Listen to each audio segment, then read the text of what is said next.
सिर्फ एक दिन पाकिस्तान में रहने के बाद शहबाज शरीफ कल फिर वापस लंदन चले जाएंगे। मरियम नवाज भी शहबाज शरीफ के फौरन बाद परवाज भरेंगी। नवाज शरीफ ने जुमे के रोज मीटिंग के लिए दोनों को लंदन तलब किया है।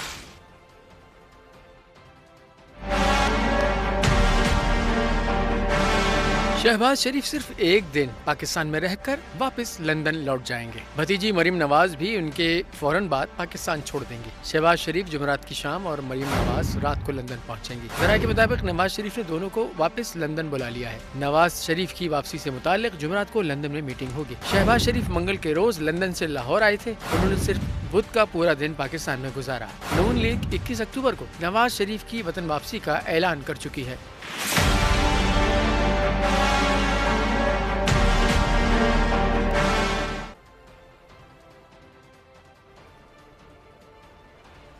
निगरान वज़ीर आज़म अनवारुल्लाह काकड़ इस वक्त